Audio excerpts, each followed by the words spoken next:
કેમ છો બાળકો? મજામાં બધાય? જય સ્વામિનારાયણ, જય શ્રી કૃષ્ણ. લાસ્ટ લેક્ચરમાં તમને હોમવર્ક આપેલું. ઘણા બધા હોમવર્ક કરી દેખાડ્યું છે, પણ હું એ અહીંયા કરી બતાવું. જો એની પહેલાના લેક્ચરનો એક મૂન અને અર્થ વચ્ચેનો અંતર ગોતવાનો એક દાખલો આપેલો. એ દાખલો આપણે જોઈએ છીએ. જો આ આપણી અર્થ છે અને આ મૂન છે. અહીંથી લેઝર બીમ અહીં ભટકાઈ અને પાછું આવે છે. આવક જાવકનો ટોટલ ટાઈમ મેં આપ્યો છે 2 સેકન્ડ. બરાબર? પ્રકાશની ઝડપ છે 3 ગુણાકારમાં 10⁸ મીટર પર સેકન્ડ. તો આવક જાવકનો ટાઈમ 2 સેકન્ડનો હોય, પ્રકાશની ઝડપ તો અચળ છે, તો ખાલી જવા માટેનો ટાઈમ કેટલો હોય? t ડેશ કહીએ આને આપણે 1 સેકન્ડનો. તો બહુ સાદું સૂત્ર, v બરાબર d ના છેદમાં t, d બરાબર vt. vt હાથમાં પહેરવાની. તો 3 × 10⁸ into 1, આ જવાબ મીટરમાં આવ્યો, અને otherwise 3 × 10⁵ kilometre. Okay, got it? પછી એક સવાલ પૂછેલો પ્રવેગનો, કે એવી કોઈ ઘટના અથવા તો એવી શક્યતા ખરી કે વેગ શૂન્ય હોય પરંતુ પ્રવેગ અશૂન્ય હોય?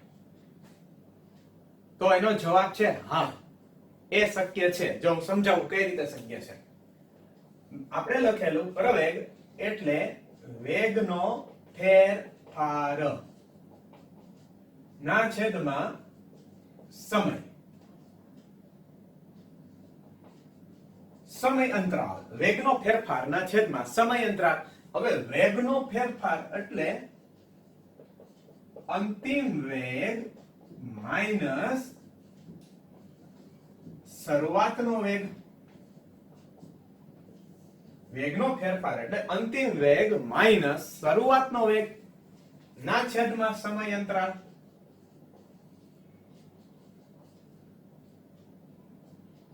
હવે તમે જોઈ શકો છો આ સૂત્ર જેવું કહે છે કે અંતિમ વેગ અથવા શરૂઆતનો વેગ બેમાંથી કોઈ પણ એક વેગ શૂન્ય હોય તો પણ પ્રવેગ તો મળે જ. બરાબર? જો ઘણા બધા ઉદાહરણ છે વ્યવહારની અંદર. તમે સ્કૂટરને કિક મારીને ચાલુ કરો છો, તો જેવું લીવર આપો એ ભેગું કઈ સ્કૂટર તો ભાગવાનું નહીં, એકાદી સેકન્ડ તો લાગે. તો સ્કૂટરનો શરૂઆતનો વેગ શૂન્ય હોય, પણ તરત જ પછીની ક્ષણનો વેગ તો હોય અંતિમ વેગ. તો સ્કૂટરની સ્ટાર્ટિંગ ગતિ છે એ કેવી છે? પ્રવેગી ગતિ છે. પણ શરૂઆતનો વેગ કેવો છે? શૂન્ય છે. સમજાય છે? તો પ્રવેગ તો આવશે. તો તમારું પ્રવેગનું સૂત્ર શું થઈ જાય? અંતિમ વેગ માઈનસ શરૂઆતનો વેગ, તો શૂન્ય ના છેદમાં સમયનો અંતરાલ. જે સમયનો અંતરાલ હોય એ. અને કરતા રિવર્સ એ પોસિબલ છે. તમે સ્કૂટરને જ્યારે બ્રેક મારીને ઊભું રાખો છો ત્યારે શરૂઆતનો વેગ છે, બ્રેક માર્યા પહેલાનો વેગ છે. જો પણ વેગ માર્યા પછીનો અંતિમ વેગ શૂન્ય છે. હવે એક ક્ષણે વેગ શૂન્ય છે છતાંય પ્રવેગ તો છે, પણ એને આપણે શું કહેશું? પ્રતિપ્રવેગ કહેશું. બરાબર? એક બહુ સરસ એક્ઝામ્પલ ઘણા બધા વિદ્યાર્થીઓએ મને જવાબ આપ્યો છે. જો આ પેનને હવામાં ઉછાળું તો મહત્તમ ઊંચાઈએ વેગ કેવો છે? શૂન્ય છે. એક ક્ષણ માટે સ્થિર છે. કોઈ એમ કે સર સાબિત કરો એક ક્ષણ માટે સ્થિર છે. તો સાબિતી એ છે કારણ કે પાછું આવે છે. ઉપર જતું હોય અને પાછું આવી રહ્યું છે, એનો મતલબ એ કે ક્યાંક ને ક્યાંક તો ઊભું હશે. તો કોઈ એક ક્ષણે સ્થિર છે પરંતુ પાછું આવી રહ્યું છે. પછીની ક્ષણે વેગ કેવો છે? અશૂન્ય છે. પ્રયોગ એવું કહે છે કે પછીની ક્ષણે વેગ કેવો હશે? 10 હશે. બરાબર? મહત્તમ ઊંચાઈએ વેગ કેવો હોય? 0 હોય, પણ પછીની ક્ષણે વેગ કેવો હોય? 10 હોય, ને સમયનો અંતરાલ કેટલો આવે? 1 સેકન્ડનો આવે, જેને આપણે ગુરુત્વ પ્રવેગ કહીએ છીએ.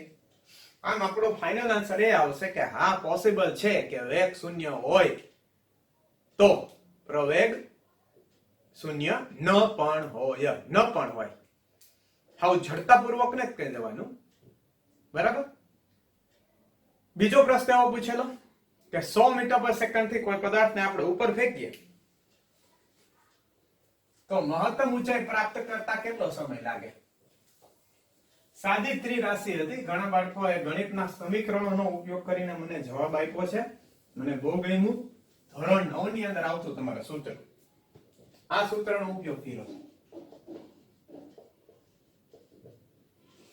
જો હવે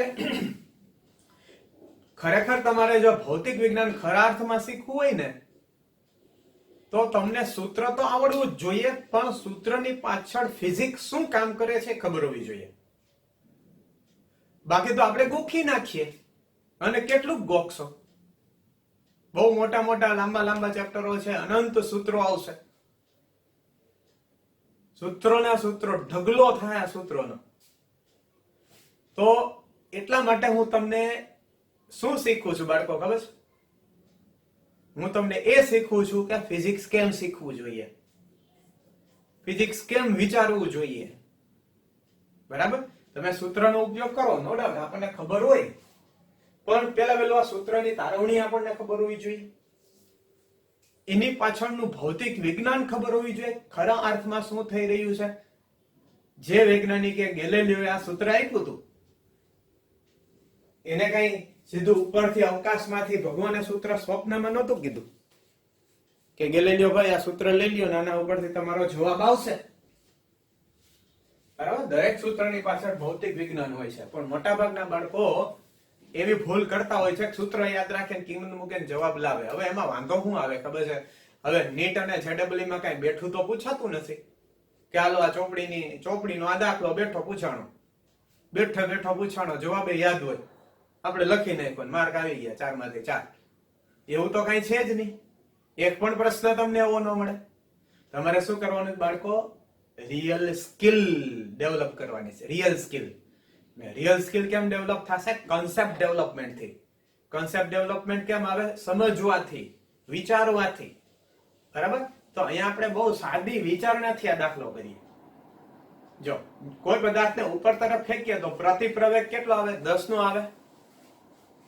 એટલે કે 1 સેકન્ડમાં વેગનો ઘટાડો કેટલો આવે? 10 નો આવે. તો હવે સાદી ત્રિરાશિ મગજમાં માંડો કે 1 સેકન્ડમાં જો વેગ 10 ઘટતો હોય તો 100 મીટર પર સેકન્ડના વેગને શૂન્ય થવા માટે કેટલો સમય લાગે? સાદી ત્રિરાશિ, બરાબર ને.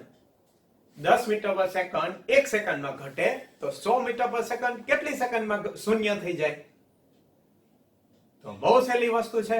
જવાબ આવે તમારો 10 સેકન્ડમાં એ મહત્તમ ઊંચાઈ પ્રાપ્ત કરે, બરાબર.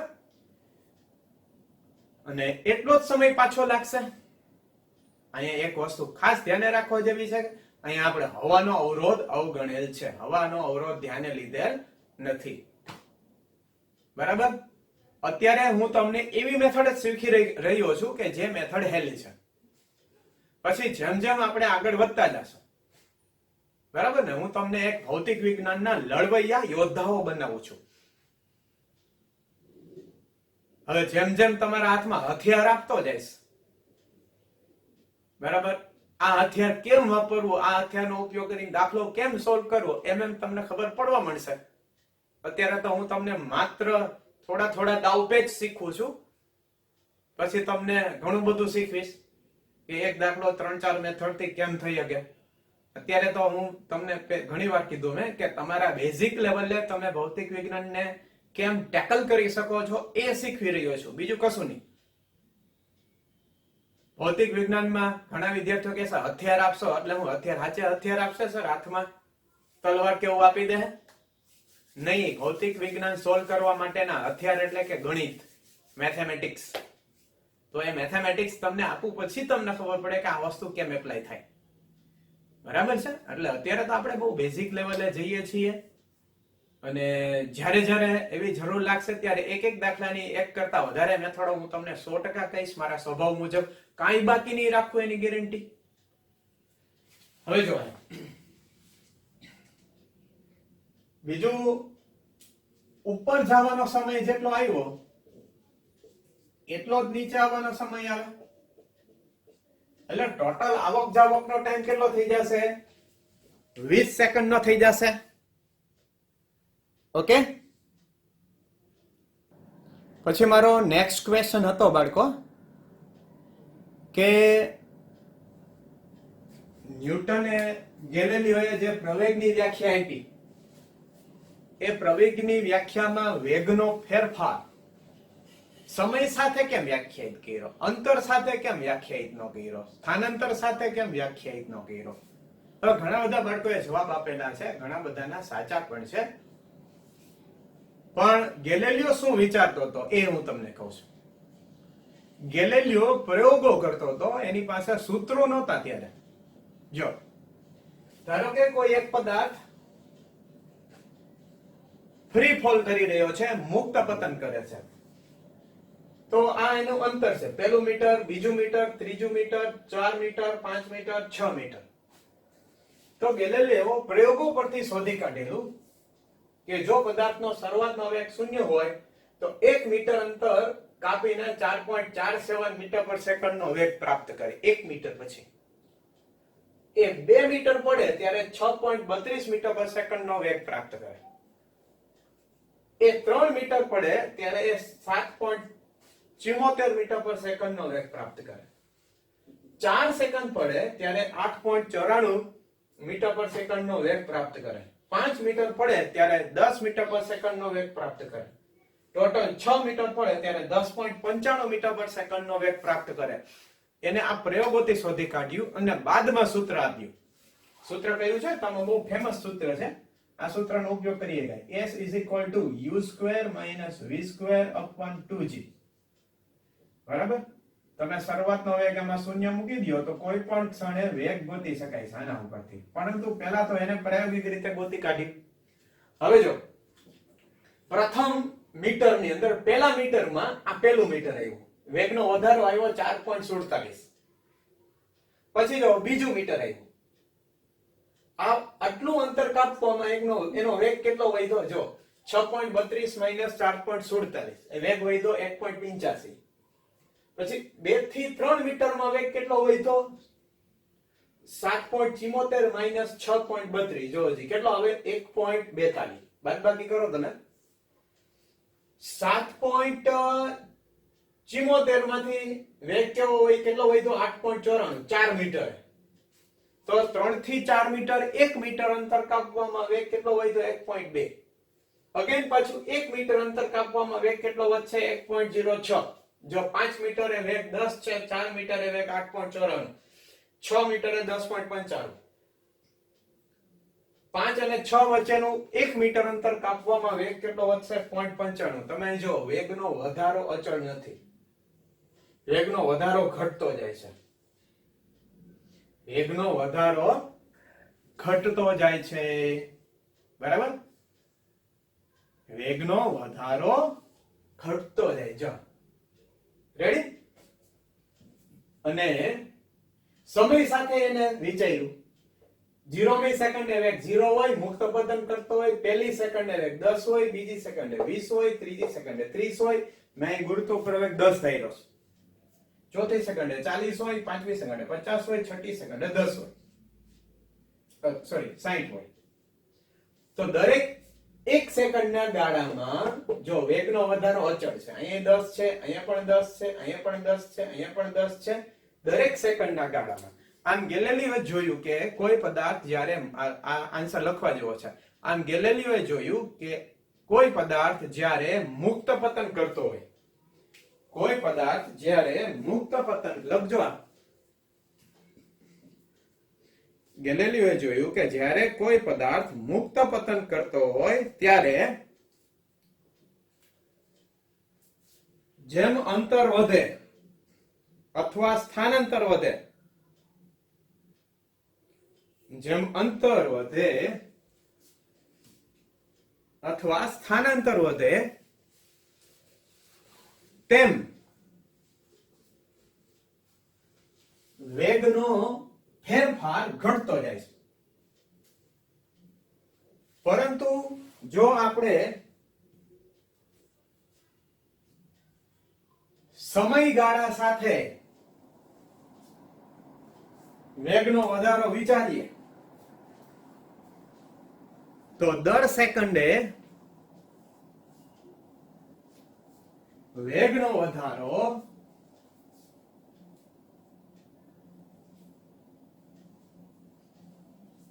કેટલો આવશે? અચળ આવશે. માટે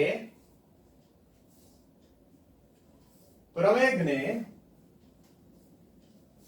વેગના સમય સાથેના ફેરફાર તરીકે વ્યાખ્યાયિત કરવામાં આવે છે.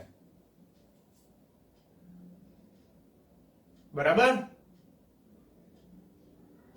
બાળકો, મને એ વાતની ખુશી છે કે ગુજરાતી મીડિયમમાંથી ઇંગ્લિશ મીડિયમ અને ગુજરાતી મીડિયમમાં મેં આ પ્રશ્ન કરેલો, માત્ર એક વિદ્યાર્થીનો 100% આ મુજબ સાચો પ્રશ્નનો જવાબ છે, અને એ બેન છે સ્નેહા પાઠક. તમને એડમિશન વખતે અમે વારંવાર કહેતા કે બ્લિસની અંદર બધા જ રેન્કર્સ છે આજુબાજુના. આ વેરાવળના રેન્કર છે આ બેન, અને બહુ સરસ, મને બહુ મજા આવી. જુનાગઢના પણ ઘણા લોકોએ નજીક જવાબો આપ્યા છે, પોતાની રીતે ઘણું વિચારીને જવાબ આપ્યા છે. આઈ એમ ઇમ્પ્રેસ્ડ. ખરેખર બહુ મજા આવી. એટલે બ્લિસમાં જેને કહેવાય ને કે કાંટે કી ટક્કર હે, એક એક થી મગજ એકબીજાના માથા ભાંગે એવા બધા આવ્યા છે. તમે પણ મને જવાબ આપો, વિચારીને જવાબ આપો. બરાબર? વેરી ગુડ સ્નેહાબેન, બહુ સરસ. આમને આમ કરતા રહેજો. હવે આપણે જે આગળ ભણતા હતા એમાં થોડું વિચારીએ. આપણે છેલ્લે જડત્વ જોયેલું, ઇનર્શિયા. જડત્વ એટલે શું? Property of an object due to which it will retain its state of rest or state of motion. પદાર્થનો એવો એક મૂળભૂત લાક્ષણિક ગુણધર્મ કે જેને કારણે તે પોતાની સ્થિર અવસ્થા અથવા તો અચળ વેગી ગતિમાન અવસ્થા જાળવી રાખે. એને શું કહેવામાં આવે છે? ઇનર્શિયા કહેવામાં આવે છે. બરાબર? આપણે એ પણ જોયેલું કે ભૌતિક વિજ્ઞાનની અંદર સ્થિર અવસ્થા અને અચળ વેગી ગતિમાન અવસ્થા બે કેવા હોય છે? સરખા હોય છે. કારણ કે બંને શૂન્ય પ્રયત્ન બળની જરૂર પડે છે, અને એ અવલોકનકાર ઉપર આધારિત છે. આટલું ક્લિયર? હવે ઇનર્શિયા ઉપરથી આપણે એક વસ્તુ વિચારીએ. જો એક પ્રયોગ આપણે કરીએ, તમારે ભૌતિક વિજ્ઞાન ઉપરથી એનો જવાબ વિચારવાનો છે. ભૌતિક વિજ્ઞાન ઉપરથી એનો જવાબ વિચારવાનો છે.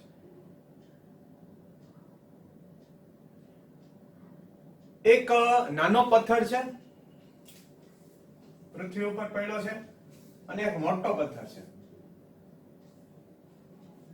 તમને આ બે પથ્થર ઉંચકવાનું કહેવામાં આવે છે કે ઉંચકો બાળકો. એક જ વાર છે.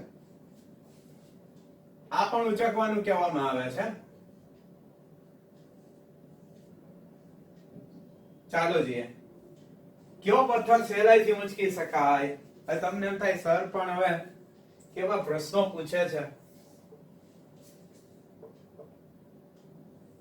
સવારમાં અમે આ વિડીયો જોતા હોય તો બટ ઓબ્વિયસ છે, ગમે માણસ કહી શકે કે આને ઉંચકવો સહેલો છે, આને ઉંચકવો અઘરો છે.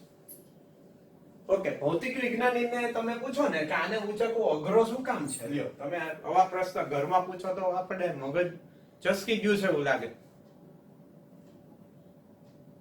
બરાબર ને?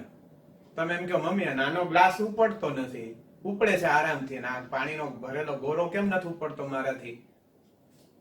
તો એવો પ્રશ્ન આપણે ત્યાં નથી પૂછી શકતા. અહીંયા પૂછે ફિઝિક્સ વાળાને, આ કેમ નથી ઉપડતો? આ ઉપડી જાય છે. બરાબર? તો હું આનો એવો જવાબ આપી શકું કે આને છે ને, આને ઓછું જડત્વ છે, આને વધારે જડત્વ છે. It has more inertia. અને આપણે કહેવાય inertia of rest. ઇનર્શિયાના પણ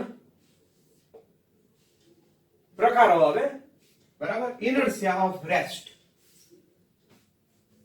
ઇનર્શિયા ઓફ રેસ્ટ વધારે છે કોને છે? આને છે. આ વધારે ઝડપ ધરાવે છે. ઓકે, હવે આવા બે પદાર્થ તમારી સામે ગતિ કરતા કરતા હાઈલા આવતા હોય, ફૂલ બે સમાન વેગથી હાઈલા આવે છે અને તમને રોકવાનું કીધું, તો કોને સહેલાઈથી રોકી શકો? આને. આને નહીં, આની ભેગા વયા જાવ તમે, બરાબર ને? તો કોઈ પૂછે આને રોકવું શું કામ અઘરું પડ્યું, તો તમે શું કહેશો? It has more inertia of motion. More inertia of motion. બરાબર? It has more inertia of motion. Inertia of direction પણ કહેવાય. ગતિમાન પદાર્થ હોય દિશા ન બદલે ની મેળે કોઈ દી. સ્થિર પદાર્થ સ્થિર રહે, ગતિમાન પદાર્થ અચળ વેગી ગતિ ચાલુ રાખે. અચળ વેગી ગતિ કોને કહેવાય? તો કે પદાર્થ સીધી લીટીમાં જતો હોય, એની દિશા ન બદલે ની મેળે. તો મોર ઇનર્શિયા. ઓકે, મોર ઇનર્શિયા એટલે શું? પછી વૈજ્ઞાનિકોએ એક નવી વ્યાખ્યા જ આપી દીધી.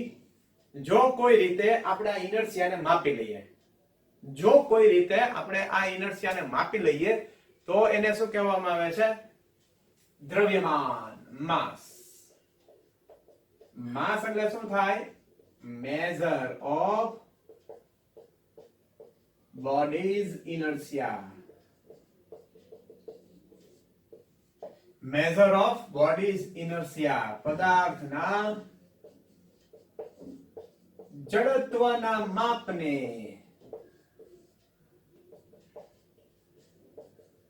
ઇનર્શિયા કહે છે. પદાર્થના જડત્વના માપને શું કહેવામાં આવે છે? ઇનર્શિયા કહેવામાં આવે છે. It has more inertia. આ જે જડત્વનું માપ છે એ કેમ લેવું? તો એ જડત્વનું માપ ન્યૂટને આપ્યું, બરાબર? તમે જે ઓલા બેલેન્સ નો ઉપયોગ કરો છો ને, ત્રાજવા તોલવું, એ શું છે? જડત્વ માપવાનું ઇન્સ્ટ્રુમેન્ટ છે, જેનાથી આપણે માપી શકીએ છીએ દ્રવ્યમાન. દ્રવ્યમાનનો એકમ શું છે? કિલોગ્રામ છે. દ્રવ્યમાનનો એકમ કિલોગ્રામ છે, ગ્રામ છે. અને બીજો રસ્તો છે ન્યૂટનનું આ famous equation, F = ma. m બરાબર F ના છેદમાં a. કોઈ પદાર્થ ઉપર બળ લગાડો, પ્રવેગ માપો. કોઈ આપેલા પદાર્થ ઉપર જાણીતું બળ લગાડો અને એનો પ્રવેગ માપો. ધારો કે તમે પદાર્થ ઉપર પ્રવેગ બળ લગાડ્યું 50 નું અને એની અંદર પ્રવેગ ઉત્પન્ન થયો 5 નો મીટર/સેકન્ડ² નો, 50 કિલોનો પદાર્થ છે, તો એ પદાર્થનું દ્રવ્યમાન કેટલું હોય? 10 કિલોનું હોય. તો ન્યૂટને આ માપવાની મેથડો આપી કે પદાર્થનું જડત્વ કેમ માપવું. એટલે બાળકો આ જે માસ છે ને એને ઘણી વખત ઇનર્શિયલ માસ પણ કે. એ લગતા નહીં, આગળ ઉપર આવશે, આપણે 11માં આવશે કે દ્રવ્યમાનના પણ પ્રકાર આવે. અત્યારે તો આપણે દ્રવ્યમાન શું છે એ સમજવાનો પ્રયત્ન કરીએ છીએ. હવે નવી રાશિ છે વેગમાન. વેગમાન અંગ્રેજીમાં એને કહેવામાં આવે છે મોમેન્ટમ. મોમેન્ટમ. ચાલો જે વ્યાખ્યા આપો છીએ, મોમેન્ટમ એટલે શું વિચારજો. મોમેન્ટમ એટલે કે સિમ્બોલ એનો P છે. દ્રવ્યમાન અને વેગનો ગુણાકાર. દ્રવ્યમાન અને વેગનો ગુણાકાર. હવે પ્રશ્ન એ થાય કે ઓલરેડી દ્રવ્યમાન હતું, વેગ હતો, તો બેનો ગુણાકાર વ્યાખ્યાયિત કરવાની જરૂર શા માટે પડી? તો એનું કારણ એ છે કે વેગમાન છે, વેગમાન માત્ર દળ અથવા વેગ કરતા ગતિની વધારે માહિતી આપે છે. બરાબર? વેગમાન માત્ર દળ અથવા વેગ કરતા ગતિની વધારે માહિતી આપે છે. સમજાય છે કે નહીં? જો હું તમને આ બોલ પેન, તમે ક્લાસમાં મારી સામે બેઠા છો અને આમ થ્રો કરું, તમને કહું કેચ કરો, બરાબર? આ બોલ પેન નું દ્રવ્યમાન 100 ગ્રામ છે. સમજાય છે? ક્લિયર થાય છે? 100 ગ્રામ છે તો તમે કેચ કરી લ્યો આરામથી. પણ હવે 100 ગ્રામની બંદૂકની ગોળી બંદૂકમાંથી ફેંકું અને કહો હવે કેચ કરો, તો તમે કહેશો સર આ શું છે વળી, આ થોડી થાય કેચ? તો એમ કહો લે, તમે પેલા કહેતા હતા ને 100 ગ્રામ નો દ્રવ્યમાન તો પકડી હગાય, 100 દ્રવ્યમાન બોલપેન નું દ્રવ્યમાન 100 ગ્રામ છે એટલે હું પકડી હગું છું. સમજ્યા તમે? પેલી ઘટનામાં તમે દ્રવ્યમાનને ધ્યાને લીધું હતું, વેગને ધ્યાને નહોતો લીધો તમે પકડવાની ઘટનામાં. બીજી ઘટનામાં બંદૂકની ગોળી એવી દ્રવ્યમાન 100 ગ્રામ જ છે, પણ તમે હવે હાથ ઊંચા કરી દો, આ ન પકડાય સર. આવા ધંધા થોડા કરાય. અમે થોડા ધર્મેન્દ્ર છે કે આમ બંદૂકની ગોળી પકડી લઈ,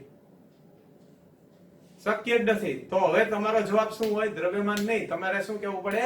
સર વેગમાન તો જોવો એનું. ભલે ને જો એમવી ગોળીનું દ્રવ્યમાન 100 ગ્રામ, એનો વેગ હોય છે 1000 મીટર પર સેકન્ડ નો હોય, અને આ ગ્રામ છે એટલે 0.1 કિલો થાય ને, 100 ગ્રામ એટલે 0.1 કિલો. તો જોયું વેગમાન કેવડું થઈ ગયું? લાર્જ વેગમાન થઈ ગયું. તો એને પકડી ન શકીએ, બરાબર કે નહીં? જો એવી જ રીતના હું તમને નાનું બાળક હાઈલો આવતું હોય સાયકલ ઉપર, તો તમે એને પકડી લ્યો, બરાબર? તો મેં કીધું કે કેમ એને તમે રોકી દીધો? તમે કહો સર સાયકલની ઝડપ ઓછી હતી એટલે એ બાળકને મેં પકડી લીધું. હવે હું તમને રેલવે સ્ટેશને લઈ જાઉં ને અહીંયા ગાડી આઈલી આવે છે, ધીમે ધીમે આવે છે, હાવ ધીમી ગાડી. અંદર તો હાવ ધીમી આવતી હોય ને સ્ટેશનની અંદર. હવે એમ કહું પકડો, હાલો ગાડીને ઊભી રાખો ખેંચીને, તો હું કહું કે સર ગાડીનું દ્રવ્યમાન તો જુઓ. બાળકના કિસ્સામાં તમે એના વેગ ઉપર ધ્યાન આપ્યું, એના દ્રવ્યમાન ઉપર ધ્યાન ઓછું આપ્યું. ગાડીનો વેગ એ બાળકના વેગ જેટલો જ છે, છતાંય તમે ગાડીને ઊભી રાખવાનો વિચાર સુદ્ધા નથી કરતા. કારણ શું? એવડી મોટી ગાડી છે, એનું વજન હોય હજારો કિલોમાં, 50,000 કિલો વજન હોય એનું, ઓછામાં ઓછું આપણે કલ્પના કરીએ છીએ ટનની અંદર વજન હોય, અને વેગ ભલે ને એનો સાવ ઓછો હોય 1 મીટર પર સેકન્ડ, 1 મીટર નહીં પણ 0.1 કરી નાખ્યા હાલો, તો એ વેગમાન જો કેવડું વેગમાન વધી જાય. શરૂઆતની કમ્પેરિઝનમાં એનું વેગમાન છે વધી જાય, એટલે આપણે એને વધારે પ્રયત્ન બળ આપવું પડે. આમ સાબિત થાય છે કે વેગમાન નામની રાશિ દ્રવ્યમાન અને વેગ કરતા વધારે માહિતી આપે છે, એટલે આપણે વેગમાન નામની રાશિ ભણીએ છીએ. ઓકે, વેગમાન નામની રાશિ બાળકો હું તમને ધોરણ 11 માં સમજાવીશ કે વેગમાન નામની રાશિ ભૌતિક વિજ્ઞાનમાં આ છે જ. વૈજ્ઞાનિકો એવું ગોતી કાઢ્યું કે આ બ્રહ્માંડમાં વેગમાન નામની રાશિ હતી જ, આપણે ગોઈતી પછી આપણે તો એનું નામકરણ કર્યું કે આ વેગમાન છે. વેગમાન તો છે જ, જ્યારથી આ બ્રહ્માંડનો જન્મ થયો, જ્યારથી સમગ્ર વિશ્વ અસ્તિત્વમાં આવ્યું ત્યારથી વેગમાન છે, પણ આપણે માનવ જાતે આપણે એને વેગમાન એવું નામ આપ્યું છે, બરાબર? તો વધારે ઊંડાણથી આપણે સમજશું ધોરણ 11 ની અંદર ગતિના નિયમોના ચેપ્ટરમાં આવશે વેગમાન સંરક્ષણ, એમાં આપણે ભણશું. અત્યારે આપણે પ્રાઇમરી આઈડિયા ભણીએ છીએ. ક્લિયર? તો આ વેગમાન. હવે વેગમાન પછી આગળની રાશિ છે મારી પાસે,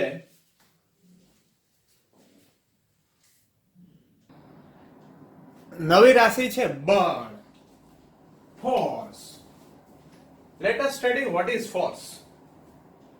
ફોર્સ ની સામાન્ય વ્યાખ્યા આપો જોઈએ. The push or pull. The push or pull.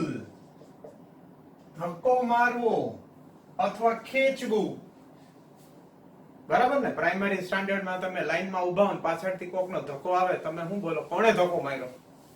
કોણે મને ખેંચી? કોણે મારું દફતર ખેંચ્યું? એ શું છે? બળ. ઓકે, હવે મોટા ભાગે આપણે જ્યારે ક્લાસની અંદર પૂછીએ બળ એટલે શું, તો બધા વિદ્યાર્થીઓ સૂત્રો બોલવા માંડે કે આ સર આ બળનું સૂત્ર બધાને આવડતું હોય, F બરાબર ma. પરંતુ બળ ઓરિજિનલી ન્યૂટને કેમ વિચાર્યું એ આપણે સમજવાનો પ્રયત્ન કરીએ. બરાબર? જો સમજો,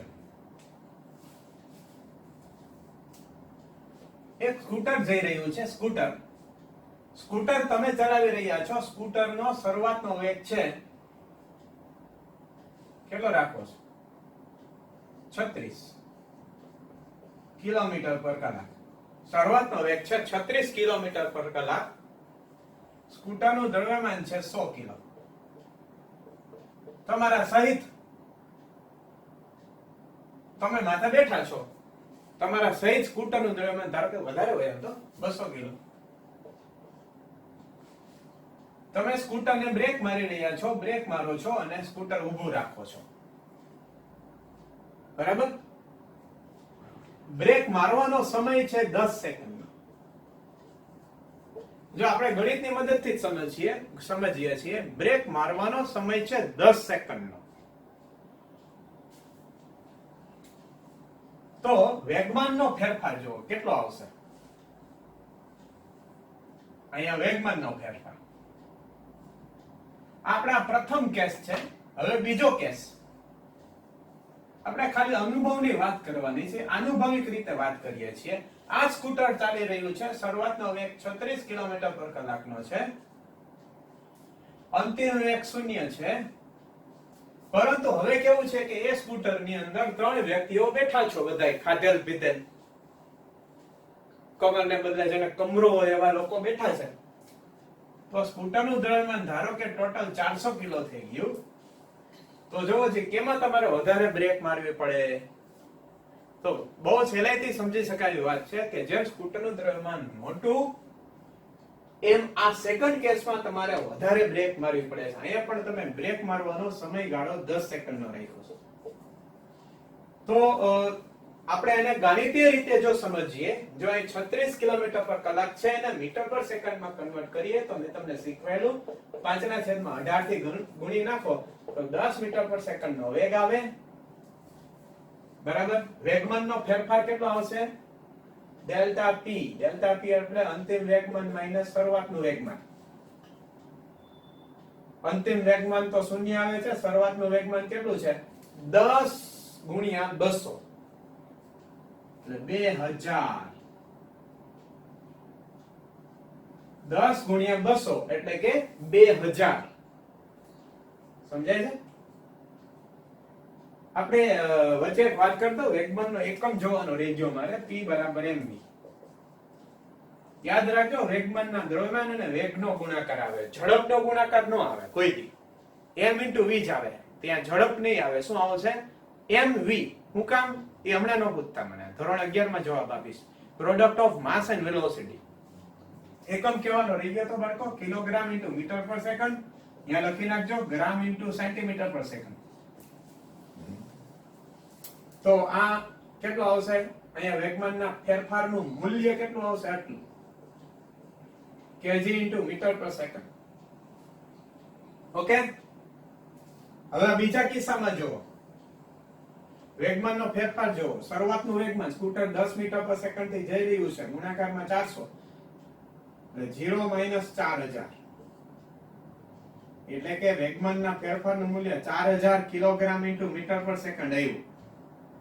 તો પેલા જે વેગમાનનો ફેરફાર હતો એના કરતા વેગમાનનો ફેરફાર કેવો આવ્યો? ડબલ આવ્યો. તમારે ડબલ બ્રેક મારવી પડે. તો આના ઉપરથી કન્ક્લુઝન એ આ મહેનત વિચાર્યું ન્યૂટને વિચાર્યું છે. ન્યૂટને ઓરિજિનલી કેમ વિચાર્યું? ભૌતિક વિજ્ઞાનમાં બાળકો સૂત્ર બે રીતે તારવી શકાય છે. આનુભવિક સૂત્ર કહેવાય, બાય એક્સપિરિયન્સ. બીજી મેથડ છે ગણિતીય ગણતરીઓ કરીને, ગણતરી ઉપરથી સૂત્ર તારવી શકાય. તો ન્યૂટને આ અનુભવથી સૂત્ર આપેલું. અંગ્રેજીમાં એને ઇમ્પિરિકલ પણ કહેવાય, ઇમ્પિરિકલ ફોર્મ્યુલા કહેવાય.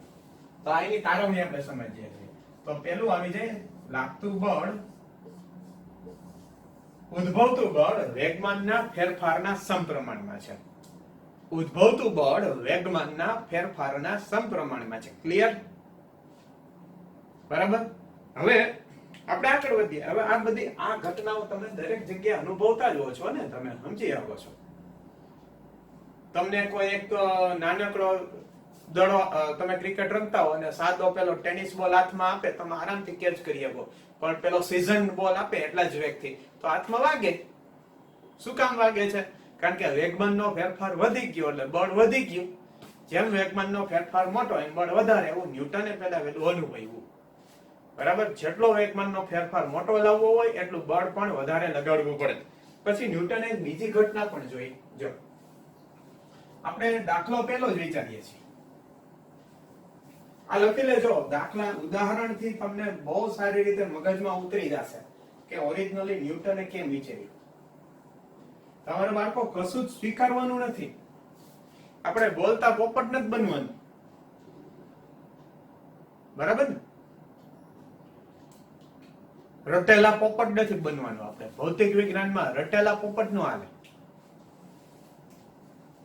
તમને બધી જ ખબર હોવી જોઈએ કે સર બોલે અને આપણે બોલીએ એમ નો હાલે. નીટ જી ની અંદર એમ સફળતા નથી મળતી. ખરા અર્થમાં તમને ભૌતિક વિજ્ઞાન આવડતું હોય તો જ નીટ અને જેડબલઈ ની અંદર સફળતા મળે. બરાબર? પોપટની એક સ્ટોરી છે કે બહુ મોટું જંગલ હતું. જંગલની અંદર રંગબેરંગી પોપટો હતા. અને એક સજ્જન માણસ ત્યાંથી નીકળ્યો કે ઓહો, આટલું સરસ જંગલ અને આ પોપટો બધા કેટલા સરસ છે અને બોલે છે, કલરફુલ બધા જ. અને જો કોઈ એને પકડી જશે તો બિચારા હેરાન થઈ જશે. કોઈ પારધી આવીને પકડી જશે તો એ માણસે શું કર્યું ખબર? એક પોપટને બોલાવી અને એને બોલતા શીખવાડી દીધું. શું શીખવાડ્યું? કે પારધી આવે છે, ઝાડ બિછાવે છે, આપણે એમાં પકડાવાનું નથી. પારધી આવે છે, ઝાડ બિછાવે છે, એમાં આપણે પકડાવાનું નથી. થોડા જ સમયની અંદર, થોડા જ દિવસોની અંદર જંગલનો દરેકે દરેક પોપટ કોપી કરતા શીખી ગયો. પોપટને અકલ ન હોય કઈ, આખું જંગલ બોલવા માંડ્યું. પારધી આવે છે, ઝાડ બિછાવે છે, આપણને ખબર છે, પકડાવાનું નથી. જેટલા પારધી આવે, જેટલા હન્ટર આવે, શિકારી આવે, બધા વિચારે કે આ હારું હું, આ જંગલ વાળા પોપટોને ખબર કેમ પડી જાય છે? આ બધા લર્નડ પોપટ છે, શીખેલા પોપટો છે એવું લાગે એમ. પણ એક પારધી આવ્યો, એને જોયું કે આ બધા પોપટ બોલે છે, હાલ ને ઝાડ તો બિછાવું, શું થાય છે? ઝાડ બિછાવીને પોતે બાજુમાં આરામ કરતો કરતો સુઈ ગયો. થોડી વાર પછી ઉઠ્યો તો ઝાડની અંદર, એ નેટની અંદર બધા જ પોપટ પકડાઈ ગયા હતા. અને જોવાની હકીકત એ છે કે એમાં પકડાયેલા હતા તોય બોલતા હતા, બેઠા બેઠા બોલતા હતા કે પારધી આવે છે, ઝાડ બિછાવે છે, આપણને ખબર છે, આપણે પકડાવું નથી. હવે ઓલા પારધીને કેટલું હસવું આવ્યું હોય. સમજાય છે કે નહીં? એમ નીટ અને જીની જાડી આવે ને એમ આવા બધા બોલતા પોપટ હલવાઈ જાય, ગોખેલા પોપટો. એટલે ભૌતિક વિજ્ઞાન ગોખવાનો વિષય નહીં, એ સમજવાનો છે, બરાબર અંદર ઉતારવાનો છે. અને હું તમને ઉતારે પાર કરીશ. બરાબર?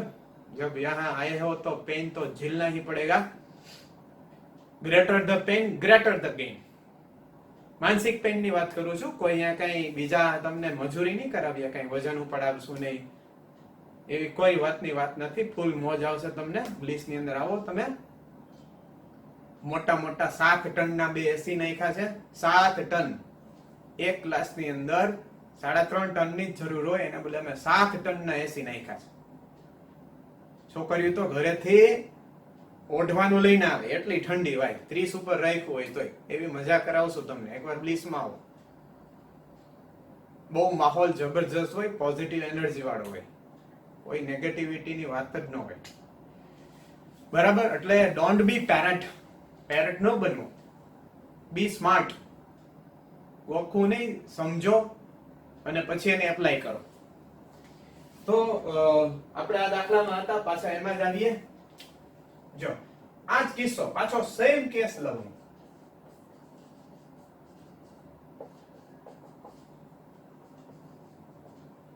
સેમ કેસ લઉં, સેમ કેસ.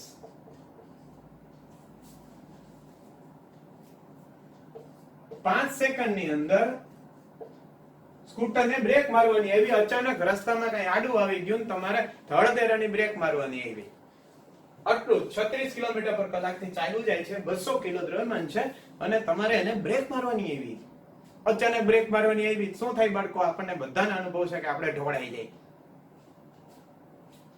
બરાબર? આમ એવો અને જો અહીં તમે જો વેગમાનનો ફેરફાર તો એટલો જ છે, 2000 જ છે. અહીં વેગમાનનો ફેરફાર તો એટલો જ છે, પણ વેગમાનનો ફેરફાર જે સમયગાળામાં આપણે લાવ્યા એ સમયગાળો ઓછો થઈ ગયો. વેગમાનનો ફેરફાર આપણે જે સમયગાળામાં લાવ્યા એ સમયગાળો ઓછો થઈ ગયો. બરાબર? તો એ સમયગાળો જેમ ઓછો એમ બળ વધી ગયું. તો force directly proportional to 1/Δt. બરાબર? તો આમ લાગતું બળ વેગમાનના ફેરફારના સમપ્રમાણમાં અને એ ફેરફાર જે સમય અંતરાલમાં આવે છે એના વ્યસ્ત પ્રમાણમાં હોય છે. આવું કોણ વિચારવાળો માણસ? જી કોણ વિચારવાળો? ન્યૂટન. ન્યૂટન ભાઈ, ફાધર ઓફ મિકેનિક્સ કહેવામાં આવે છે. ન્યૂટનને શું કહેવાય? Father of mechanics. મિકેનિક્સના યંત્રશાસ્ત્રના બાપુજી ગુજરાતીમાં આપણે બોલીએ તો. એ માણસે આવું વિચાર્યું જબરજસ્ત, આ બ્રહ્માંડમાં આ પૃથ્વી ઉપર આવું વિચારવા વાળો એ માણસ પહેલો. F is equal to F directly proportional to delta P upon delta T. F directly proportional to delta P upon delta T. સપ્રમાણતા અચળાંક K આવે જે એને 1 લીધેલો. 1 સપ્રમાણતા અચળાંક એને 1 લીધેલો, એની અનુકૂળતા મુજબ આપણે 1 લઈ શકીએ. આ ઉદાહરણ તમે સમજવા માટે ખાસ 2 ઉદાહરણ લખજો અને હું જે બોલ્યો એને 2-3 વખત સાંભળજો, ત્યારે બરાબર મગજમાં ઉતરશે. બરાબર? જો હવે ઘણી બધી જગ્યાનો આપણે ઉપયોગ કરતા હોઈએ છીએ. તમે ક્રિકેટ રમતા હો તો બોલ કેચ કરો. ક્રિકેટ રમતા ન આવડતું હોય મારી જેમ તો બોલ આવે હાથમાં, હવે તમે હાથમાં આમ સીધો આમ જ કેચ કરી લ્યો તો તમે વેગમાનનો ફેરફાર લાવો છો, ઝડપથી વેગમાનનો ફેરફાર લાવો છો, હાથમાં બોલ વાગે. અથવા તો કેવું થાય, બોલ કેચ જ ન થાય, અહીંથી ભટકે પાછો વયો જાય. પણ માસ્ટર લોકો જે ક્રિકેટ રમીને જિંદગી કાઢી હોય એ કેમ કેચ કરે? આમ જો દોડો અહીંથી આમ આવ્યો, આમ કેચ કરે. એટલે આટલો સમયગાળામાં વેગમાનનો ફેરફાર તો એટલો જ છે. જો વેગમાનનો ફેરફાર એટલો જ છે, delta P. delta p inversely proportional to delta t. F is equal to delta p by delta t. समझ में आता है मेरे बच्चों, प्यारे बच्चों? तो डेल्टा टी વધારી દીધું, ડેલ્ટા ટી વધારી દીધો. ડેલ્ટા ટી વધે એટલે રેશિયો ઘટી જાય ને. ડેલ્ટા પી તો અચળ હતો એટલે બળ ઘટી જાય, એટલે લાગતું બળ ઘટી જાય. હજી જો તમે બહુ ઊંચેથી, સપોઝ 10 ફૂટ ઊંચેથી નીચે ઠેકડો મારો, નીચે જમીન હોય તો અરખાઈનું પગમાં વાગે. પણ જમીનને બદલે સરસ મજાના આટલા જાડા ગાદલાઓ ગોઠવી દીધા હોય તો વાગતું નથી. ન વાગવાનું કારણ શું? કારણ કે ગાદલું આમ દબાય એટલે સમયગાળો વધી જાય. વેગમાનનો ફેરફાર તો થવાનો જ છે, તમારું વેગમાન શૂન્ય થવાનું જ છે, પરંતુ જે સમયગાળામાં પહેલા વેગમાન શૂન્ય થતું હતું એ સમયગાળો વધી જાય છે. સમયગાળો વધી જાય એટલે આપણને ઝાટકો ઓછો લાગે, આપણને વાગે નહીં. સમજાય છે ને? તમે સીધા જમીન આરે અથડાવ તો ધારો કે 0.1 સેકન્ડ ની અંદર તમારું વેગમાન શૂન્ય થતું હતું, તો હવે કેવું થાય? થોડોક સમય વધી જાય, વચ્ચે ડનલપનું ગાડલું આવી ગયું. બરાબર? કેટલી જગ્યાનો યુઝ થાય આ ન્યૂટનના નિયમનો. જો હજી તમને કહું કે આપણે જે સ્કૂટર ફેરવીએ છીએ, તમે કલ્પના કરો સ્કૂટરની સીટ છે, લોખંડની સીટ હોય તો ઉપર કઈ કોટિંગ ન હોય તો, અને આપણે સીટ એ સ્કૂટર હલાવતા હોય ખાડામાં, જુનાગઢમાં. બરાબર? જુનાગઢમાં હવે નક્કી ન થાય ખાડામાં રસ્તા છે કે રસ્તામાં ખાડો છે, એવા ઘણા વિસ્તારોમાં આપણે સ્કૂટર હલાવીએ તો શું થાય?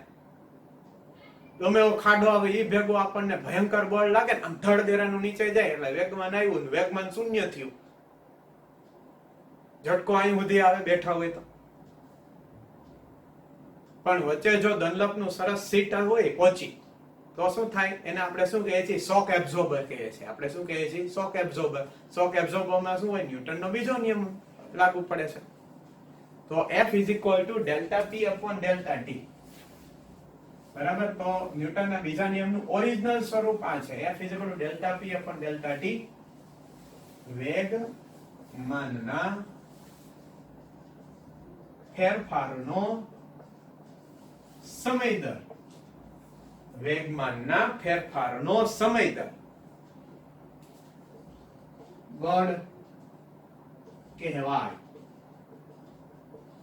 હવે અહીંયા F is equal to delta P ના છેદમાં delta T છે. હજી ન્યૂટનના આ નિયમમાં તો બાળકો આપણે ધોરણ 11 છે ને 70% પૂરું કરશું. ન્યૂટન આ નિયમમાં, ન્યૂટન કઈ જેવી તેવી બલા નથી. એટલે થોડે એમાં જોક્સું બને છે કે કાશ ન્યૂટન ઉપર સફરજનને બદલે બોમ્બ પડ્યો હોત તો કાઈ નહીં, હજી આપણે ગામડામાં હોત. બીજું હું, આપણા બાપ દાદા જે કરતા એ કરતા હોત, ભેના પૂછડા મળતા હોત, આમ સાંજે 6 વાગે સુઈ જાવ, પૂરું. જો ઈ નો હોત. વેગમાનના ફેરફારનો સમય દર. હવે P બરાબર તો mv, તો અહીં કિંમત મૂકું P બરાબર mv ની. ડેલ્ટા નથી લખતો હમણાં, ડેલ્ટા નથી લખતો ભાઈ, ખોટું તમને કન્ફ્યુઝન થાય. હવે અહીંયા v upon t, v ના છેદમાં t એટલે તો પ્રવેગ આવે, હમણાં જ આપણે ભણ્યા. તો આ પણ એક સરસ મજાનું સૂત્ર છે. F is equal to ma, F is equal to ma. F એટલે ફાધર ને માં, ફાધર is equal to માં, આપણા માટે બે હરખા. બરાબર. F is equal to ma. તો આના ઉપરથી તમને બીજી પણ વ્યાખ્યા આવડે. ન્યૂટનના બીજા નિયમની બીજી વ્યાખ્યા લખો છીએ. આપેલા પદાર્થના દ્રવ્યમાન અને પ્રવેગના ગુણાકારને, આપેલા પદાર્થના દ્રવ્યમાન અને પ્રવેગના ગુણાકારને બળ કહે છે. જો બાળકો નીચે એક સરસ વિધાન લખાવું છું, લખજો, બહુ કામનું છે. જ્યારે કોઈ પદાર્થ ઉપર બળ લાગે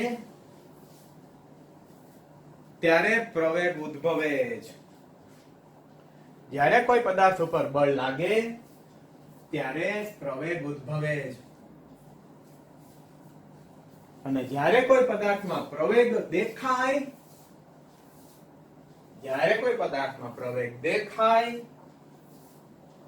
ત્યારે તેની પર બળ લાગતું જ હોય. જ્યારે કોઈ પદાર્થમાં પ્રવેગ દેખાય ત્યારે તેની પર બળ લાગતું જ હોય. બરાબર. હવે આપણે પ્રવેગ બળના એકમો જોઈએ.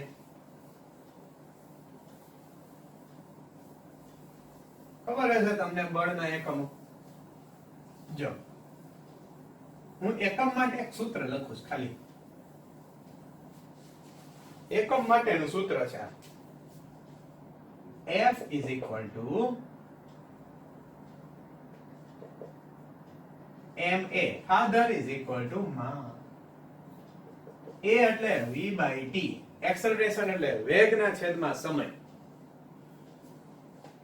વેગ એટલે અંતરના છેદમાં સમય. બરાબર. અહીંયા હું લખ્યું વેગ એટલે અંતરના છેદમાં સમય, તો t ના છેદમાં t એટલે t સ્ક્વેર આવી ગયું. તો md by t સ્ક્વેર, આનું દ્રવ્યમાન થશે kg મીટર સેકન્ડ સ્ક્વેર, એટલે આનો એકમ બની ગયો ગ્રામ ઇન્ટુ સેન્ટીમીટર પર સેકન્ડ સ્ક્વેર. પછી ન્યૂટનની યાદમાં આને શું કહેવામાં આવે છે, ન્યૂટન. એક ન્યૂટન એટલે આટલું. આને શું કહેવાય, ડાઇન. ડાઇન હો, ડાયન નહીં. It is dyne, not diane. Newton dyne. ન્યૂટનની વ્યાખ્યા આપો જોઈએ મને. લખું છું વ્યાખ્યા બનાવી બહુ સહેલી છે. આ સૂત્ર ઉપરથી બને. જો m બરાબર 1 kg લઉં, a બરાબર 1 મીટર પર સેકન્ડ સ્ક્વેર લઉં, m બરાબર 1 kg, a બરાબર 1 મીટર પર સેકન્ડ સ્ક્વેર,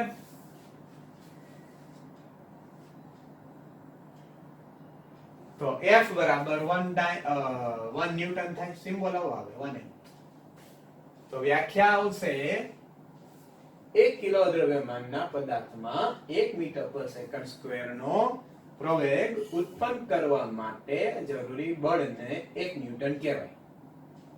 બરાબર લખજો. હવે 1 કિલો દ્રવ્યમાનના પદાર્થમાં 1 કિલો દ્રવ્યમાનના પદાર્થમાં 1 કિલો દ્રવ્યમાનના પદાર્થમાં 1 મીટર પર સેકન્ડ સ્ક્વેર નો પ્રવેગ ઉત્પન્ન કરવા માટે જરૂરી બળને 1 ન્યૂટન કહેવામાં આવે છે. ચાલો એક ડાઇનની વ્યાખ્યા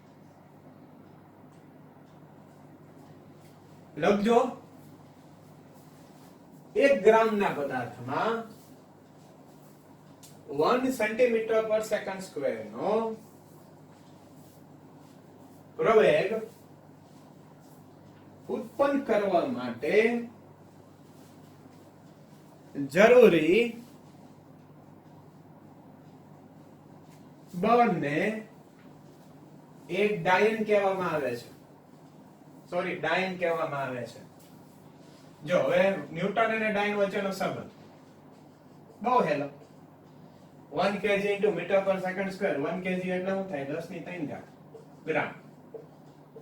બરાબર ને? 1 મીટર એટલે શું થાય? 10 ની 2 ઘાત સેન્ટીમીટર ના છેદમાં સેકન્ડ સ્ક્વેર એટલે 10 ની 5 ઘાત ગ્રામ ઇન્ટુ સેન્ટીમીટર ના છેદમાં સેકન્ડ સ્ક્વેર.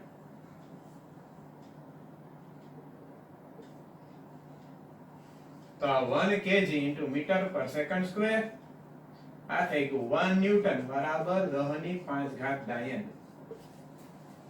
તો 1 ડાયન એટલે 10 ની -5 ઘાત ન્યૂટન. ચાલો મેં આની પહેલાના પીરિયડમાં એવું કીધેલું કે હ્યુમન બોડી છે એ પ્રવેગ અનુભવી શકે. હવે ખરેખર તો હ્યુમન બોડી બળ અનુભવે છે. ખરેખર તો હ્યુમન બોડી છે એ બળ અનુભવે છે, પણ બળ હોય ત્યાં પ્રવેગ તો હોય જ. કારણ કે બળ ક્યારે આવે?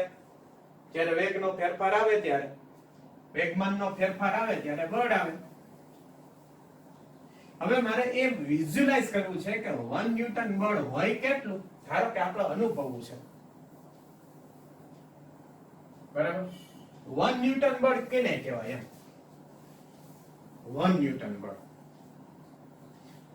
માણસ માટે 1 ન્યૂટન નું બળ કેટલું તો એ સમજાવું તમને. જો ગુરુત્વાકર્ષી પ્રવેગ g છે, ગુરુત્વાકર્ષી પ્રવેગ g એટલે ગુરુત્વીય બળ કેટલું આવે? mg જેટલું આવે. જો હવે g ની કિંમત તો ફિક્સ છે. ધારો કે તમે કોઈ 100 ગ્રામ નો પદાર્થ ઉપાડો છો એટલે કે 0.1 kg. 100 ગ્રામ એટલે 0.1 kg. 100 ગ્રામ નો કોઈ પદાર્થ ઊંચકો હાથમાં, 100 ગ્રામ નો કોઈ પદાર્થ આપણે ઊંચકીએ. ચાલો ધારો કે આ મોબાઈલ નું વજન 100 ગ્રામ છે. તમે 100 ગ્રામ ઊંચકો તો આ ઊંચકવા માટે તમારે કેટલું બળ દેવું પડે? કે ન્યૂટન નો નિયમ બતાવે 0.1 ગુણાકારમાં 10 એટલે 1 newton. F is equal to 1 newton. બરાબર? આમ તમે બળ અનુભવી શકો કે 0.1 kg પદાર્થનું જે 0.1 kg પદાર્થને હાથમાં પકડી રાખવા માટે જે આપણે બળ લગાડવું પડે એ કેટલું બળ હોય? 1 ન્યૂટન નું બળ હોય. સમજાય છે ને? ઓકે. હવે બળનો એકમ બીજી જગ્યાએ પણ આપણે વાપરી શકીએ છીએ. ખાસ લખજો P બરાબર mv.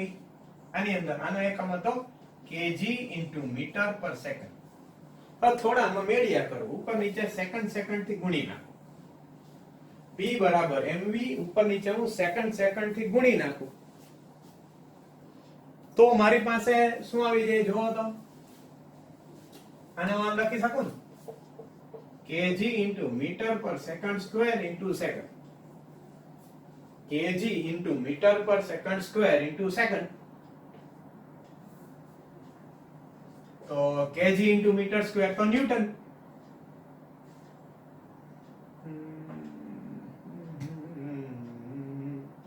બાળકો મેં આની પહેલા ભૂલ નથી કરીને બળનો એકમ લખવામાં મેં કદાચ ભૂલ કરી હોય તો પાછું જોઈ લેજો. એક્સલરેશન એટલે a એટલે v ના છેદમાં t, v એટલે d ના છેદમાં t. બરાબર. આનો એક એકમ થશે કિલોગ્રામ ઇન્ટુ મીટર પર સેકન્ડ સ્ક્વેર. અહીં સેકન્ડ સ્ક્વેર કદાચ ન લખ્યો હોય તો ધ્યાને લેજો એ વાતને. ગ્રામ ઇન્ટુ સેન્ટીમીટર પર સેકન્ડ સ્ક્વેર. નીચે આવશે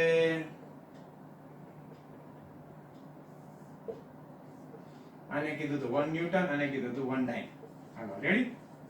હવે જો આ થઈ ગયું ન્યૂટન થઈ ગયું. અહીંયા પાછા અહીંયા આવી જાવ વેગમાનમાં. તો વેગમાનનો એક બીજો એકમ આવી ગયો ન્યૂટન ઇન્ટુ સેકન્ડ. વેગમાનનો એક એકમ તો છે કિલોગ્રામ ઇન્ટુ મીટર પર સેકન્ડ, બીજો એકમ આવશે ન્યૂટન ઇન્ટુ સેકન્ડ. અને હજી એક નાનો એકમ આવશે dyne into second. Newton into second અને ડાઇન ઇન્ટુ સેકન્ડ.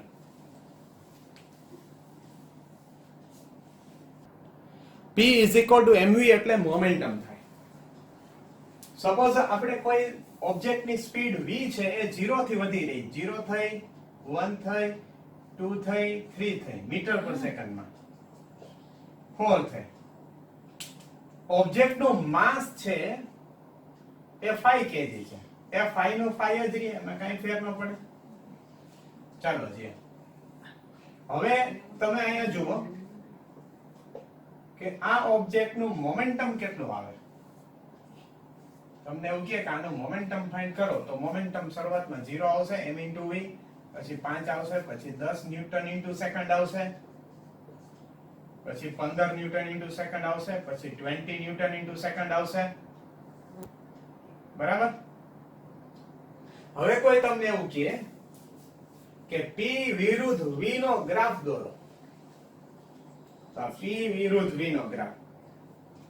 જો p વિરુદ્ધ v નો વેલોસિટી અને મોમેન્ટમ બે 0 એટલે એક બિંદુ અહીંયા આવશે. પછી મોમેન્ટમ આપણે અહીંયા લખી નાખીએ 5, અહીં લખી નાખીએ 10, અહીં લખી નાખીએ 15 અને અહીં લખી નાખીએ 20. વેલોસિટી 1 2 3 4 અને 5. તો પહેલું બિંદુ અહીંયા આવશે. આ પહેલું બિંદુ 0 0. બીજું બિંદુ 1 અને 5, 1 અને 5, 2 અને 10, 3 અને 15, 4 અને 20. તો તમે અહીં જોઈ શકો છો કે it is what straight line. આમ p વિરુદ્ધ v નો ગ્રાફ કેવી હોય છે? સીધી રેખા. બરાબર. ધન x અક્ષ સાથે ઢળેલી. ચાલો જી. હવે તમને આની પહેલા મેં શીખવેલું કે આ રેખાનો ઢાળ ગોતીએ. જો આ રેખાનો ઢાળ એટલે tan theta a b c. તો આ રેખાનો ઢાળ તમને ગોતવાનો કીધો હોય તો tan theta કેટલો આવે? સામેની બાજુ ના છેદમાં પાસેની બાજુ. ચાલો જી. ab ની લંબાઈ કેટલી આવે? 20 - 5 એટલે કે 15. bc ની લંબાઈ કેટલી આવે? 4 - 1 એટલે કે 3. તો 15 ના છેદમાં 3, 4 - 1 આ 3, તો 5. એટલે 5 તો શું છે? દ્રવ્યમાન છે. 5 તો દ્રવ્યમાન છે. તો આમ આપણે લખી શકીએ કે p વિરુદ્ધ v ના ગ્રાફનો ઢાળ. લખજો. p વિરુદ્ધ v ના ગ્રાફનો ઢાળ દ્રવ્યમાન આપે. P વિરુદ્ધ V ના ગ્રાફનો ઢાળ દ્રવ્યમાન આપે. પછી 9મા ધોરણમાં તમે એક રાશિ ભણી ગયા છો, બળનો આઘાત. રાશિનું નામ તમને યાદ હશે, બળનો આઘાત. શું? બળનો આઘાત. બળનો આઘાત. બળનો આઘાત ખરેખર શું છે એમ તો જો અહીંયા આ સૂત્ર છે આપણું, ડેલ્ટા P ના છેદમાં ડેલ્ટા T. તો F ઇન્ટુ ડેલ્ટા T છે ને, આને કહેવાય બળનો આઘાત. It is called impulse of force. અંગ્રેજી નામ આનું છે impulse of force. બળનો આઘાત એટલે બીજું કાંઈ નહીં, વેગમાનનો ફેરફાર. બળનો આઘાત એટલે શું? વેગમાનનો ફેરફાર. F into delta T. બરાબર? F ઇન્ટુ ડેલ્ટા T એટલે કે વેગમાનનો ફેરફાર. બળનો આઘાત એટલે વેગમાનનો ફેરફાર. હવે ઘણી વખત કેવું થતું હોય, બળનો આઘાત શબ્દ આપણે શું કામ વાપરતા હોય કે બહુ મોટું બળ લાગતું હોય પણ બહુ ઓછા સમયગાળા માટે લાગતું હોય. સચિન તેંડુલકર ક્રિકેટની અંદર બોલને ફટકો મારે તો માંડ બોલ અને બેટ વચ્ચેનો સંપર્ક સમય કેટલો હોય? હાવ નાનકડો હોય ને, બહુ ઓછો હોય. એવું જ ન હોય કે આમ બોલ આવ્યો, સચિન તેંડુલકરના બેટમાં ચોંટી ગયો, સચિન તેંડુલકરે આમ બોલને રમાડ્યો, આમ કર્યો, પછી ફટકો માર્યો, એવું ન હોય ને. 1 સેકન્ડની અંદર ભટકાઈને વયો જાય. મોટી મોટી અથડામણો થતી હોય, સ્કૂટરો, બે વાહનો ભટકાતા હોય તો એક આમ નાનકડી કટ્ટી લાગતી હોય અમુક સેકન્ડ માટે, પણ એ અમુક સેકન્ડને અંદર એટલું બધું મોટું બળ લાગતું હોય, એટલું બધું મોટું બળ લાગતું હોય કે બહુ મોટો વેગમાનનો ફેરફાર આવી જાય. બરાબર? એવી કોઈ ઘટનાઓની અંદર આપણે કેટલું બળ લાગે છે જાણી નથી શકતા. આપણને કેટલું બળ લાગે છે એ ખબર ન પડે, પણ આપણને શું ખબર પડે? વેગમાનના ફેરફારની ખબર પડે કે શરૂઆતનો વેગમાન એટલું હતું ને અંતિમ વેગમાન એટલું છે. ભટકાયા પહેલાનું વેગમાન આટલું છે ને ભટકાણા પછીનું વેગમાન આટલું છે. બે ખટારા ભટકાણા, એક ખટારો ભટકાઈને આમ વયો ગયો તો ભટકાયા પહેલાનું વેગમાન કેટલું હતું ને ભટકાણા પછી કેટલું છે એ ખબર હોય. સચિન તેંડુલકર સામું 100 કિલોમીટર પર કલાકની ઝડપે બોલ આવે છે ને તેંડુલકર એને 250 કિલોમીટર પર કલાકથી ફેંકી દે છે પેવેલિયનની બહાર. તો અવળો મોટો વેગમાનનો ફેરફાર સચિન તેંડુલકરે કેટલી વારની અંદર કર્યો? ખાલી 0.01 સેકન્ડમાં કર્યો હોય એને. તો એ ટાઈમે સચિન તેંડુલકરનું બેટ કેટલું બળ લગાડે એ ખબર ન પડે. શરૂઆતમાં નહોતી ખબર પડતી, પણ હવે ખબર પડી. તો એ સમયે આપણે શું કરવું જોઈએ? બળ ગુણાકારમાં સમય એટલે કે વેગમાનનો ફેરફાર માપવો જોઈએ. તો લખજો, જ્યારે બહુ જ મોટું બળ બહુ સૂક્ષ્મ સમયગાળા માટે લાગતું હોય, બહુ જ મોટું બળ બહુ જ સૂક્ષ્મ સમયગાળા માટે લાગતું હોય,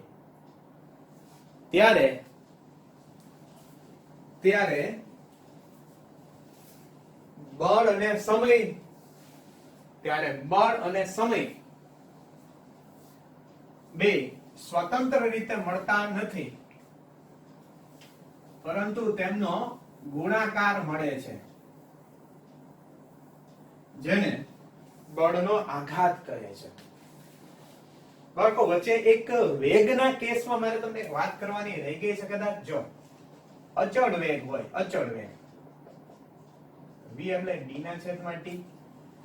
હવે કહો મારું સ્કૂટર 10 મીટર પર સેકન્ડ થી હાલ્યું જાય છે, 10 નહીં હાલો 36 કિલોમીટર પર કલાક થી હાલ્યું જાય છે, એટલે 10 જ થયું.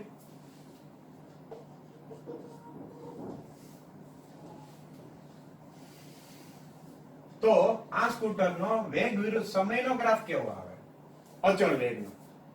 તો વેગ વિરુદ્ધ સમયનો ગ્રાફ સીધી લીટી આવે, કારણ કે શૂન્ય સમયે વેગ 10, પહેલી સેકન્ડે વેગ 10, બીજી સેકન્ડે વેગ 10, ત્રીજી સેકન્ડે વેગ 10. બરાબર? તો આપણે લાઈન લખી શકીએ કે v વિરુદ્ધ t નો ગ્રાફ અચળ વેગી ગતિ માટે સમય અક્ષને સમાંતર સુરેખા આવશે. બરાબર, આ લાઈન યાદ રાખજો. બીજું, હવે ગ્રાફની નીચેનું ક્ષેત્રફળ જો તો ગ્રાફની નીચેનું ક્ષેત્રફળ તમને એમ કીધું 3 સેકન્ડ સુધીનું ક્ષેત્રફળ ગોતો. ક્ષેત્રફળ એટલે આજે વિસ્તાર હું બતાવું છું આડી લાઈન થી એનું ક્ષેત્રફળ ગોતવાનું. જો એ લંબચોરસ થઈ ગયું. લંબચોરસની લંબાઈ કેટલી છે? 3. લંબચોરસની લંબાઈ 3, ઊંચાઈ કેટલી છે? 10. તો એનું ક્ષેત્રફળ કેટલું આવ્યું? 30. હવે જો તો 30 શું છે? અહીં જો તો કાપેલું અંતર તમને ગોતવાનું કહે તો d બરાબર vt. 30 ગુણ્યા 10 ગુણાકારમાં 3 એટલે કે 30 મીટર. બરાબર, v વિરુદ્ધ t ના ગ્રાફની નીચેનું ક્ષેત્રફળ શું આપશે? અંતર અથવા તો સ્થાનાંતર આપશે. તો ખાસ આને લખજો, બહુ જ કામની છે આપણા માટે, ધોરણ 9 માં પણ અને 11મા ધોરણમાં પણ. ચલો, આ વસ્તુ મારે જે તે વખતે કેવી હતી પણ સ્કીપ થઈ ગયેલી, ભૂલાઈ ગયેલી. જો હવે જો હું પાછા બોર્ડના આઘાતમાં આવું છું. અહીંયા મારે આ વાતને લઈ જવી છે કે F વિરુદ્ધ T નો ગ્રાફ દોરીએ આપણે. ધારો કે કોઈ પદાર્થ ઉપર અચળ બળ લાગી રહ્યું છે તો આપણે માની લઈએ કે અચળ બળ 100 ન્યૂટનનું અચળ બળ લાગી રહ્યું છે. ચાલો, 100 ન્યૂટનનું અચળ બળ લાગી રહ્યું છે.